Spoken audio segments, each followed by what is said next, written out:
Nicolas Jackson signs a 2-year contract extension.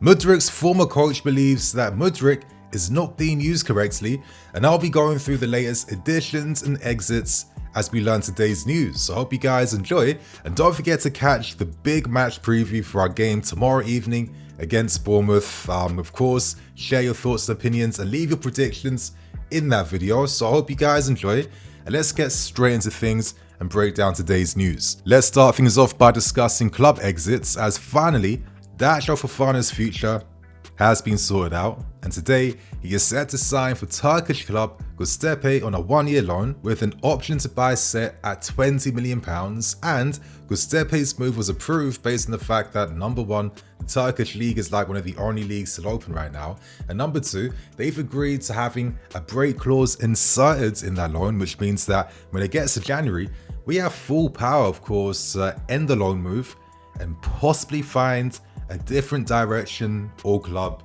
or move for datro Fofana. That's how I see things, because consider this context. Goztepe have just been promoted back to the Turkish league. They came second in their second division last season.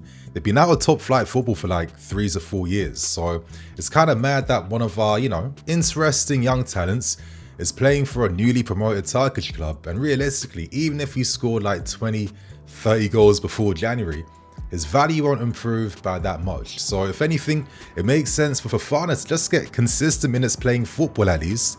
And if he performs, if he's still fit, we assess his options again in January. So that's the Fofana news out the way. But now we move on to discussing more addition news, as yet again, we are set to sign another coaching member of the Brighton team. Now, the Brightification of Chelsea continues, or is that the Man City-fication of Chelsea, or are we trying to create this new monster where we're going to take the best bits of Brighton and Man City and then fuse them together? Because that kind of seems like the approach we're building at this point in time, right? But regardless, we have hired Brighton scout John Tweedy, who's only been at Brighton for 1 year since last March, and Tweedy had a role at Brighton where he was tasked with scouting wingers and number 10 profiles.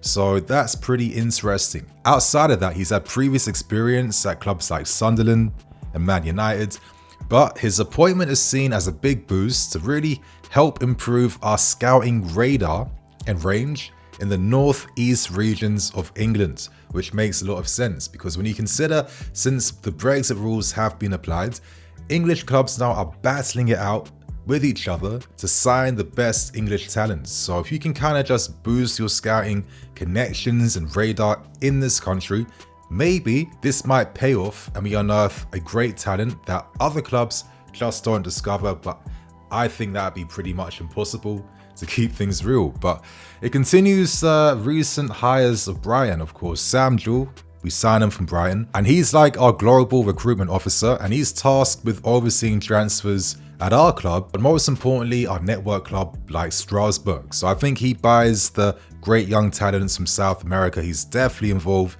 in these deals, and of course, he helps Strasbourg with their transfer recruitment policy too. So that makes a bit of sense. On top of that, we've also had Graham Potter, who was from Brighton, Winston Lee, our goalkeeper coach, and Ben Roberts, plus many signings from Brighton too. Listen, I'm not really opposed to really tapping into Brighton to unearth their talents. It is what it is. If I could make maybe one more addition from Brighton, that would probably be Joao Pedro. You guys know that I absolutely rate this guy, but that's really dependent on whether lots of players leave next summer. And if that's the case, I think Pedro is the number one guy that we should target. But regardless, I don't think this news is necessarily a bad thing. I think this is more a move for our academy, which is also very important. So I thought it was worth mentioning to give you guys some more context around the news happening around all areas at our football club. And now, my friends, let's move on to discussing a pretty interesting interview from Mykhailo Mudryk's former coach at Shakhtar Donetsk. Now, he used to operate as the assistant manager at Shakhtar. Currently, he is the assistant manager for Saudi club Al Raid. His name is Yurii Benyo, and he had a lot of revealing things to say in a Tribuna interview recently, where it was really insightful if you guys want to get more context behind, how clubs operate in Saudi Arabia, what life is like there, etc., etc. But of course, we had to focus on his words on his former player in Mykhailo Mudryk, and he had this to say. He said, on one hand, the 70 million euro fee that Shakhtar received was very impressive. We all know that. We've structured the deal over 5 years where we're paying them around like 12 million a year. Plus there's tons of futures included, but at this rate, it's unlikely that Mudryk, really satisfies many of them. But he also went on to continue that he felt like Mudryk is not being used properly at our football club.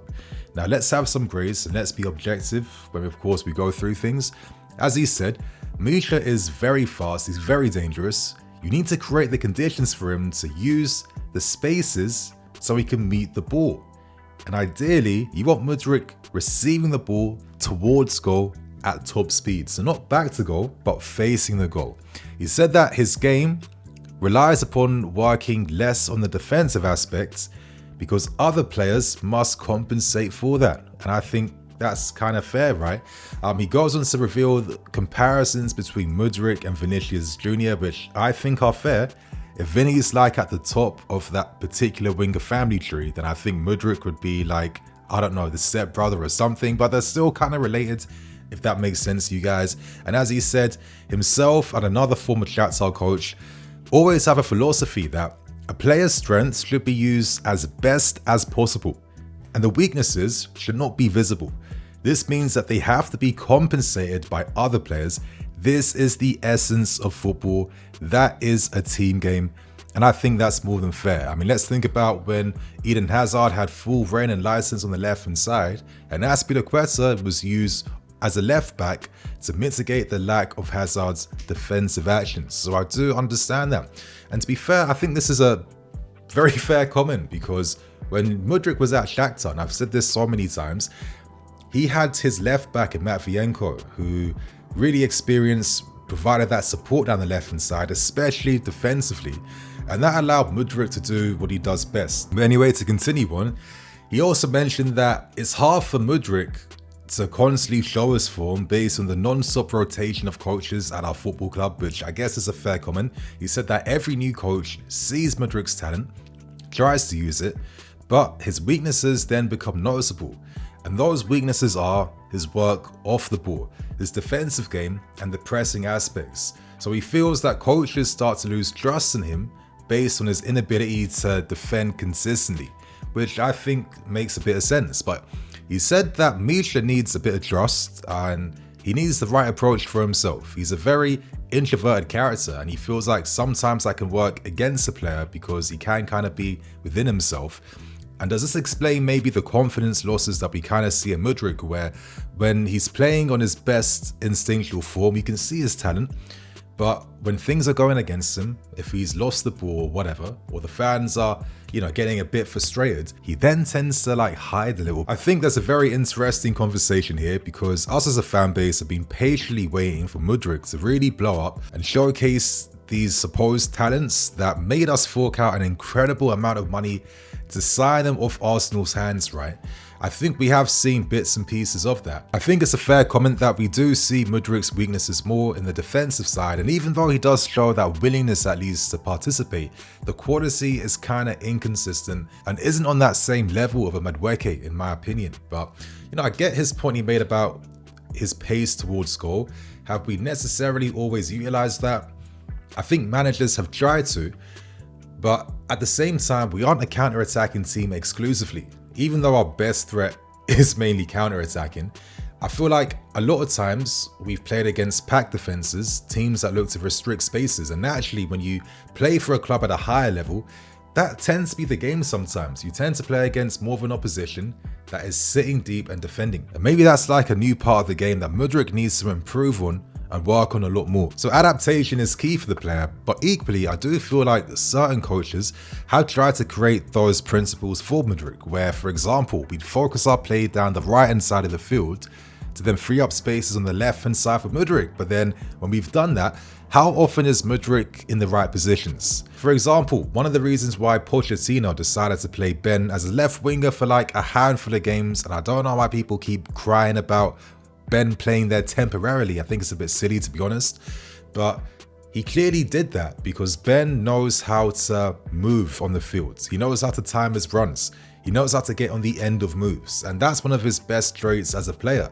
Mudryk clearly didn't show that at the start, and that was one thing that Pochettino had tried to work upon a lot last season, some middling success. So we have at least tried to get the best out of his talents, but equally there is an argument, and that argument is, have we necessarily created the conditions for Mudryk to thrive in? Because as I've always said, he's a high volume player. And Shakhtar would mitigate any of his weaknesses and defensive actions because they saw it like this. For every 10 actions Mudryk has, if 4 or 5 of them pay off, they're normally enough to affect the game. They can make up for the other 6 or 5 actions that do nothing because the team can save his ass in those actions. But the difference is you're now playing for a club now that's at a higher level that has more of a caliber of player, closer or better than you. So if you don't perform one week, someone will take your place, and that's the nature of the game at the highest level. Maybe if Mudryk had 2 or 3 years at a Leipzig, for example, before making the step up to a club like us, that would probably have served him a lot better in his career. Sadly, he did things the other way, and currently, this season, we have Sancho, Felix, Neto, all these players competing down that left-hand side. So this is really that make or break part of Mudryk's career with us, because this is the time to step up or not. I feel like we're seeing maybe small positive signs. Maybe Mudryk now is willing to show a new mentality to try and keep his place in the team. Let's continue to see how he develops over the next 2 to 3 months. So there are some of my thoughts and opinions. How do you guys feel about Mudryk? Can he still come back, or do you think this is his final season with us? Let us know below. For more club news today, Nicolas Jackson has put pen to paper to a new 2-year contract extension. Good news. He now signs a deal that takes his existing contract to 2033. I think that's the longest contract signed by a player in Premier League history. And here's what Nicolas Jackson had to say after signing today. And as he said, the first season for any player or any striker that comes to Chelsea, it's not easy, but I did okay. I am not very happy with 17 goals because I played the whole season without injuries, but it's okay. I did good. Now I hope to continue and do amazing. I'm still in the learning process, learning every day and training to improve what I can do and work on what I can't do.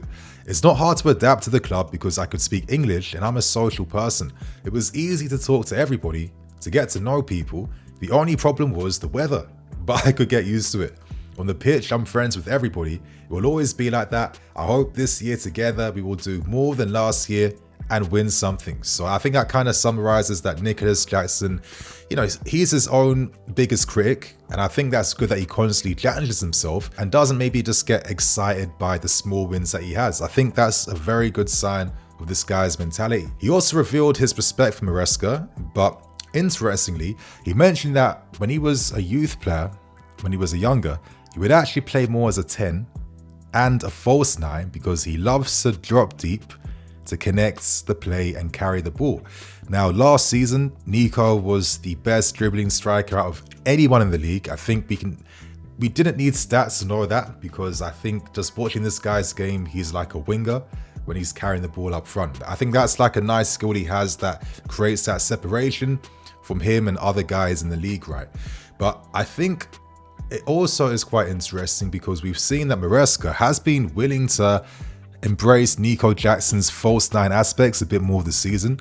I think it's looked quite promising, and I've always felt that false 9 role is quite hard, but Nicolas Jackson knows how to move deep and then get on the end of moves. And yeah, I'm really excited to see how he continues to develop under Maresca, because I have this feeling that attacking players are still gonna prosper under Maresca this season. I guess he was the biggest winner when it was announced that we weren't signing a Simhen. It's funny because the club mentioned in the club's interview that, we believe in this talent, we back him, but realistically, if we did find a deal for a Simhen, how would our attack actually work? Because he would take Nico's spot and then, or Nico will play on the left or come off the bench. It would have been ridiculous blow. I think we're already quite bloated in attack to begin with, but regardless, Nico was the ultimate winner, and I'm looking forward to seeing how he develops. I feel like realistically, clubs will have more of a plan for him tactically, because they'll be like, this guy's a big threat, right? But I think this is a big year for him to continue playing as our number 1. And I think maybe next season, that's when we'll start to really see strong signs of Nicolas Jackson being a potential great striker in the making. after having 2 years to develop his overall game. So that's the NICO news out the way, and ending things with a final story, but it's been revealed today that Ben Chilwell has been included in our 25-man Premier League squad. Now, it makes a lot of sense because, listen, when you're an under-21 player, you don't have to be registered after you've spent maybe a few years playing for the club or in this country. So there was plenty of space available to register him in our first team squad. That was something Ben had wanted, and I think it made a lot of sense because if we still plan to sell him, we can't completely ostracize him from any first team duties. I'm hearing that he's slowly getting into first team training again, but it does feel like really his main opportunities to play will come from injuries, and that's the type of misfortune, luck that's required for him to actually start playing minutes.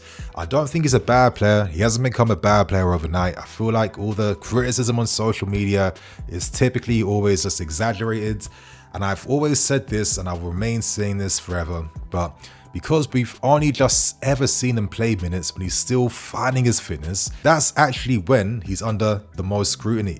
By the time he actually gets back to full fitness, he breaks down again. That's been the story of his last 3 years. So listen, this is a guy that once struggled playing as a left wing back, admitting that Marcos Alonso, of course, was better than him, but he hoped to improve and get there in the first team, and he did that, and he showed himself to be one of the top wing backs in the country. So who knows if Ben is going to get minutes this season? Time will tell, but let's have respect for the guy. He's a great team player behind the scenes. He puts his arm around all our players and the new signings too. There's a reason why Pochettino announced him as one of the captains last season, because of that leadership behind the scenes, so we can afford to have a bit of respect. So that's all the news today, my friends, but make sure you guys stay tuned tomorrow because I'm going to do a big stream before the game. I'm going to bring back the call-in show and all that good stuff as I stream our game against Bournemouth. So I hope you guys enjoy. Don't forget to catch the preview. See you all tomorrow.